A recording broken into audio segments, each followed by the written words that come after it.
Thank you very much for coming for the second day of the Responsible Business Forum. We all know it takes commitment to drive responsible business home. It's 8:30 on Saturday morning. So that's definitely a sign of a big commitment from everyone here today. So I'm Sophie Lambin. I'm a managing director and co-founder of Kai Global Advisors. We're sort of a think tank who work with companies, business and NGOs, conducting research and developing, co-creating content on issues that are important to them and their stakeholders. It's a great privilege to be here today to moderate this second day, build on yesterday's excellent cases, and really trying to explore today what system changes are needed for the transition towards mutuality to happen faster and at scale. Now, to officially kick off the day, I would like to invite again Colin and Bruno Roche, who will set it up for us this morning. Thank you.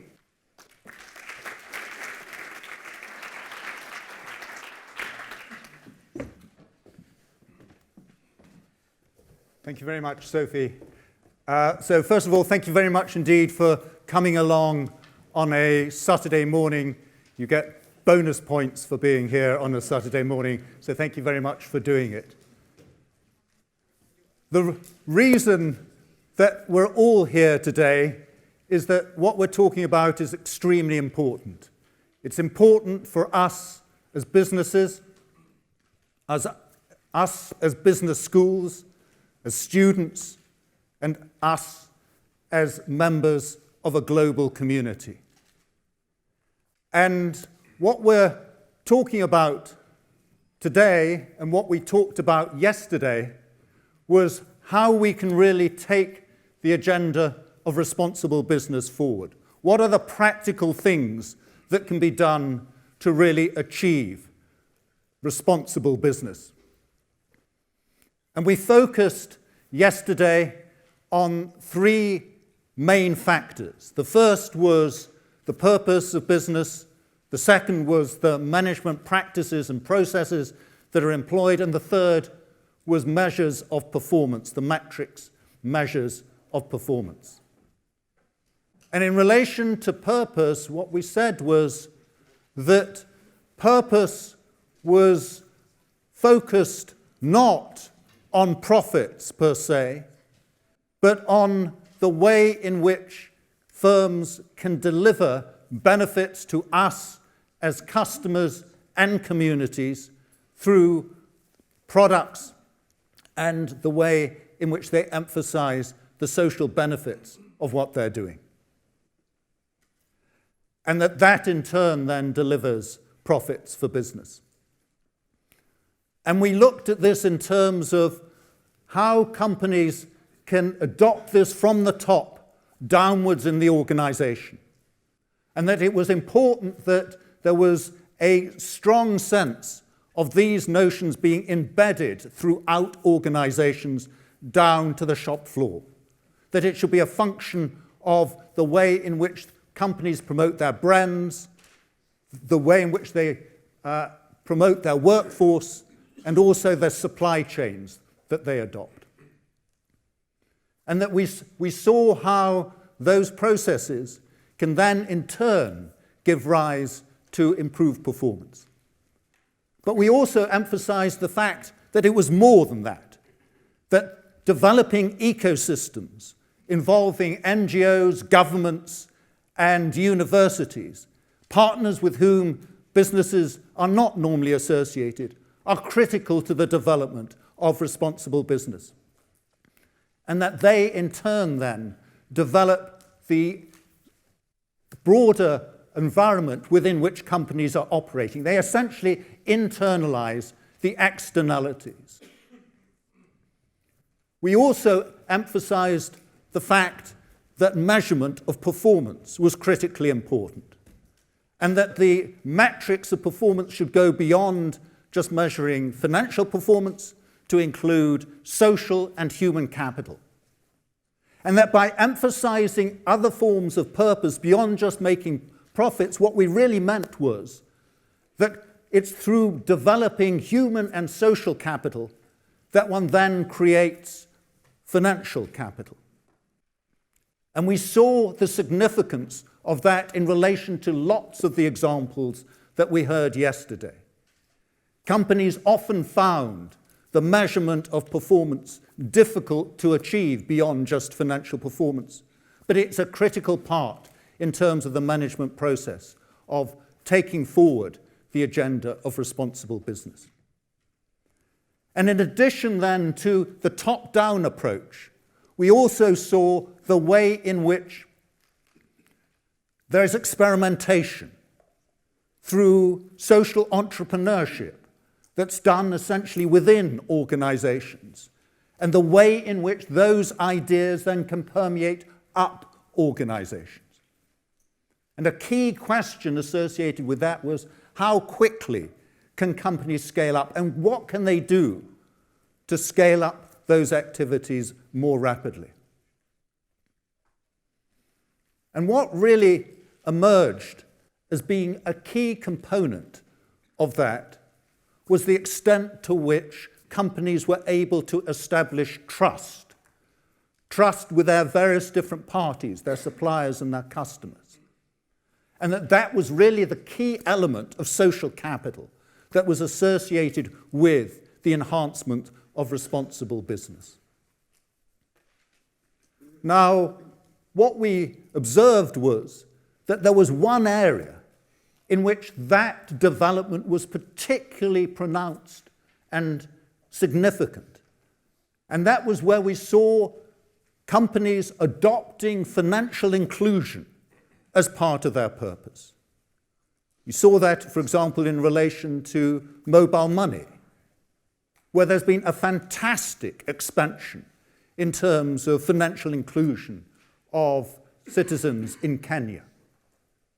And that comes from building this sense of trust through developing the ecosystem and using technologies that promote that development of trust. So that was a key component. But we also noted that it takes a long time to build up those ecosystems and to build up the other forms of capital, such as social capital and human capital. And that for companies to have the time to be able to do that, they need to have not only the commitment from those at the top of the organizations and the experimentation in terms of social entrepreneurship at the bottom, they also need to have the long-term committed owners who can support the management in the delivery of that. And that was an element that, in many cases, was quite difficult to achieve. It's noteworthy that a majority of the companies that we saw yesterday were family firms or listed firms with dominant shareholders in the form of families or the state or foundations. But where companies are widely held companies, then it's critically important that there is also the commitment from institutional investors. And that, I think, raises a significant number of questions for this morning. Because that element of trust, as was brought out yesterday, is a fragile one. It can easily be lost. And so it needs a real commitment from those at the top of the organizations and from owners in terms of the delivery of that. And so one of the issues that arises this morning is, will it be the case that the business leaders will really commit to the continuation of supporting those notions of other capital, even when the going gets tough, when profits decline or there's a financial crisis? There's a question as to whether or not the institutional investors are really committed to do what is required in terms of supporting companies, to be willing to accept drop in profits, drop in dividends as part of the promotion of the long-term success of companies in responsible business spheres. And are they really willing to engage with companies in terms of the active, long-term, large-scale ownership of companies that is needed to provide that sort of commitment. And as I mentioned, the ecosystem involves bringing in unusual business partners, including the government. So will policymakers and the government be willing to engage with companies in this way? And can it be done in a form that's transparent and avoids the type of corruption that often afflicts business-government relations around the world? And finally, there's a question of, do we know what we're talking about? Do we have a concept that is really one that can shift the pendulum? Do we have a serious way of thinking about responsible business that goes beyond the traditional shareholder model? And so we'll be looking to the business leaders, the institutional investors, the policymakers, and the thought leaders who are going to make up our 4 panels this morning to give us their views and to tell us whether or not they feel that there is a real change that is taking place in the nature of responsible business. And I'd in particular like to take the opportunity to thank all of the panel members who've taken the time to be with us this morning.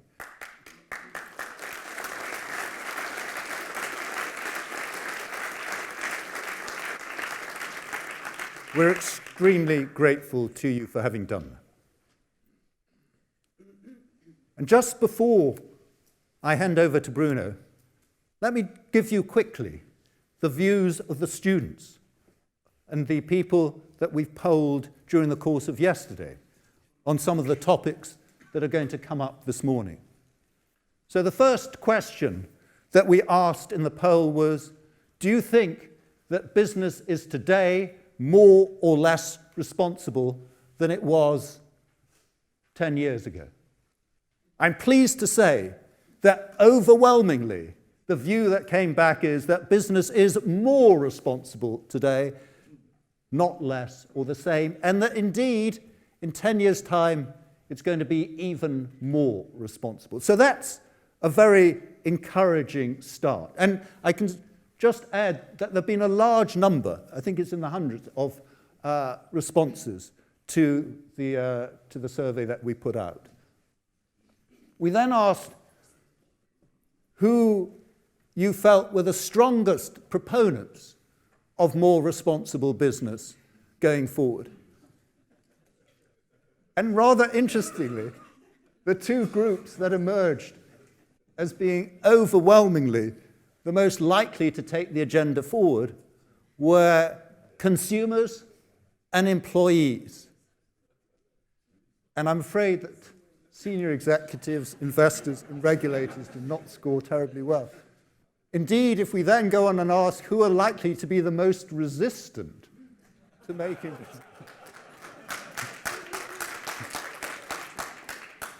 it seems to be a combination of investors and senior executives. It looks as if regulators don't do very much one way or the other.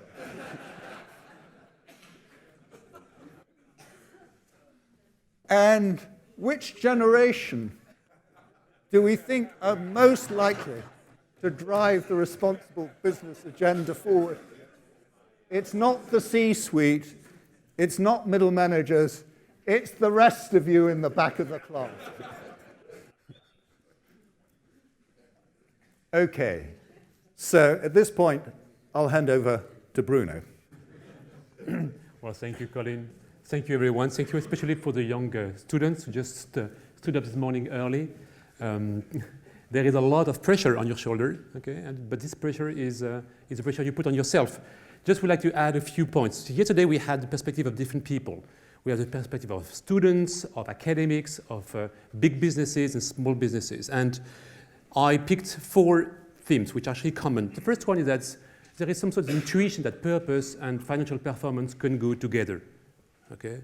People don't know exactly how, but there is intuition that doing good and doing well, or doing well by doing good, is not an utopia, it's possible. But once you say that, then there are new practices that need to be developed. And these new practices are not outside of reach, but they require that you flex new muscles. And when you flex new muscles, it hurts. And we see that every day in our organization, that when you want to flex new muscles, you want to propose new business practices, it hurts. The third point, which was really good in my view, is that there is a change of language. There is a shift in the way we speak. That business is not only about enriching shareholders, but it's also about emancipating people. The idea of setting people free, and also as a solution, and a growing solution, a growing power, not only to emancipate people, but to restore or to repair the world. So, having said that, we are midstream here, and there is a real need to complete the model. It's not about changing the model, it's about completing the model. And it means going beyond reporting metrics, which is a traditional CSR space, but developing new metrics to drive new kinds of performance in order for this emancipating role of business to scale up. And on this journey, I would like to pick up 3 concepts we developed yesterday. It's about humility, because humility would lead to knowledge. And knowledge would lead to joy. So there is joy in being humble to learn. And we started this initiative 7 years ago, and we are in the middle at the cross point here. And we expect from the panel today to guide us over the next 7 years. And I would like to finish with a quote of my favorite author, King Solomon. He says, "Victory or wisdom is in the number of advisors." And it is with this feeling of being humble and learn from each other, and knowing that the solution is in the number of advisors, that I would like to welcome our panelists this morning. And we are looking forward to listening to you, to listen to your insightful advice. Thank you very much.